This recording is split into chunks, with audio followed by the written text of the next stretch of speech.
Welcome back to Kleppers Corner, Today in History, where we take a date, lay it out on the table, and discover that history isn't a straight line forward. It's a series of bold leaps, bad ideas, unfinished projects, and moments where humanity says, we can totally do this, right before reality clears its throat. December 14th is a hinge date. It's a day when humans reach the edge of the earth, the edge of space, the edge of political imagination, and sometimes the edge of decency. It's about limits, who pushes them, who respects them, and who ignores them entirely. Let's get into it. Segment 1, the ends of the earth. December 14th is the day humans prove that if there's a place on earth that looks absolutely uninviting, someone will still feel compelled to walk to the middle of it just to say they did. On December 14th, 1911, Roald Amundsen reached the South Pole. This was the last major blank spot on the map, and Amundsen didn't get there through inspirational speeches or imperial bravado. He got there by being aggressively practical. He used skis, he used dogs, he listened to indigenous Arctic survival techniques, which, at the time, was considered cheating by the British Empire, whose preferred method of exploration was suffer publicly and call it character. Amundsen even left a note for his rival Robert Falcon Scott at the pole, politely asking him to deliver a letter back to Norway if he arrived later. That's not just winning the race. That's asking your opponent to hold your trophy while you head home. And this date doesn't stop there. In 1958, the Soviet Union reached the Antarctic pole of inaccessibility, the point farthest from any ocean. It's colder, higher, and harder to reach than the South Pole, and the Soviets went there during the Cold War to say, essentially, yes, but did you freeze this much? They planted a small bust of Lenin, because if you're going to suffer unimaginably in the cold, you might as well do it ideologically. December 14th reminds us that human exploration isn't always about discovery. Sometimes it's just about proving you can endure something miserable longer than someone else. And once Earth ran out of places to conquer, we looked up. Segment 2, when space got real. On December 14th, 1962, NASA's Mariner 2 spacecraft completed the first successful flyby of another planet, Venus. And in doing so, it shattered one of humanity's most comforting fantasies. For decades, Venus had been imagined as Earth's sister planet. Cloudy, mysterious, possibly tropical, maybe jungles, maybe life, maybe a vacation option if Earth ever got too crowded. Mariner 2 showed up and said, absolutely not. The surface temperature was hot enough to melt lead. The atmosphere was crushing. There was no magnetic field, no protection, no life. Just an unrelenting greenhouse nightmare spinning silently next door. Venus wasn't Earth's sister. It was Earth's warning label. And this mission almost didn't work. Its predecessor failed because of a missing hyphen in the code, which means the first great leap into planetary science was held together by punctuation and vibes. December 14th is when space stopped being romantic and started being honest. The universe wasn't waiting for us, it wasn't friendly, and it definitely wasn't impressed. But we kept going anyway. Segment 3, the last footprint.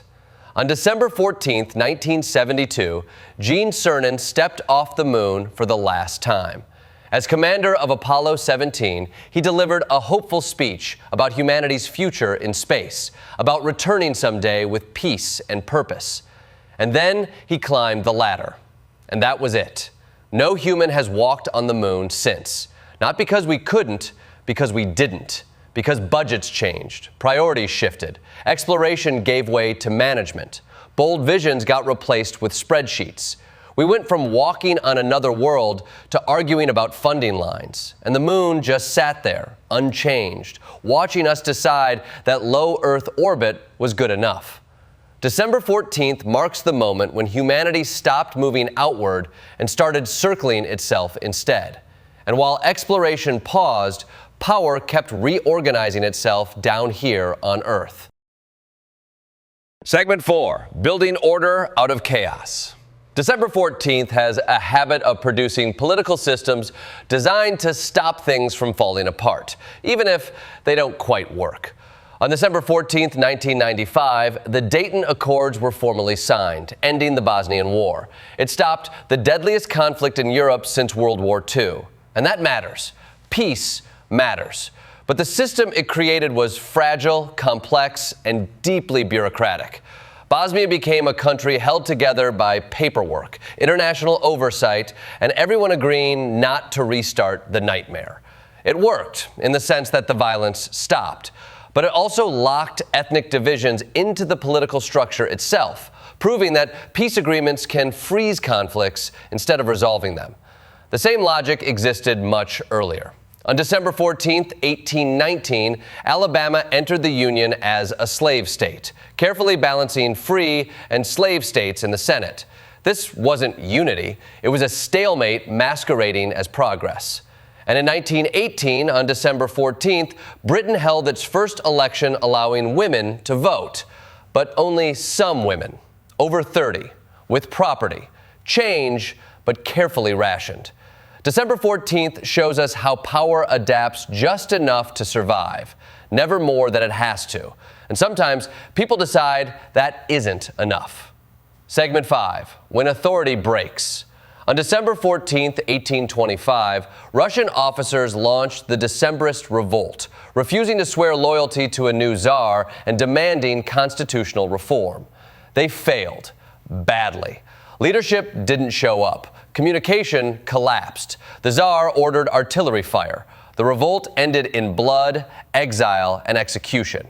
But the idea survived. The Decembrists became symbols, martyrs, proof that resistance didn't begin with the Bolsheviks. It began with educated officers realizing that autocracy wasn't destiny.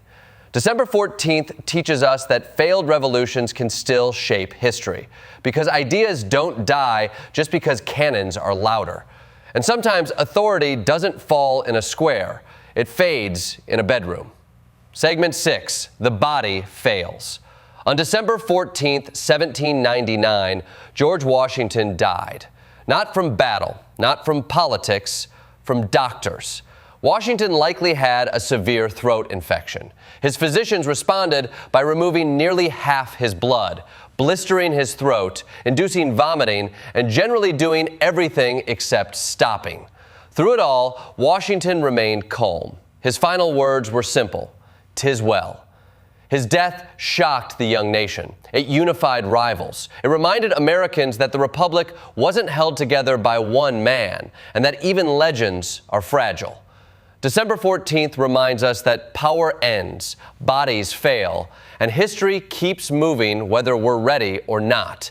And sometimes the cost is unbearable. Segment 7, the cost we never finish paying. On December 14, 2012, the Sandy Hook Elementary School massacre shattered any remaining illusion that certain spaces were safe. 20 children, 6 educators, a wound that never closed. The aftermath reshaped conversations around gun laws, trauma, and responsibility. It led to legal consequences, cultural reckoning, and a permanent scar on the national psyche. But it also revealed something darker. That grief does not guarantee change. That even unbearable loss can be absorbed, debated, delayed, and normalized. December 14th ends not with triumph, but with reflection. With the reminder that history isn't just about what we achieve, it's about what we allow to continue. In conclusion, December 14th is a day of thresholds. It's when humanity reaches the ends of the earth, peers into hostile worlds, steps away from the moon, redesigns power, mourns its leaders, builds monuments, and confronts its failures. It's a reminder that progress is uneven, courage is inconsistent, and history doesn't care how ready we feel. It just keeps going.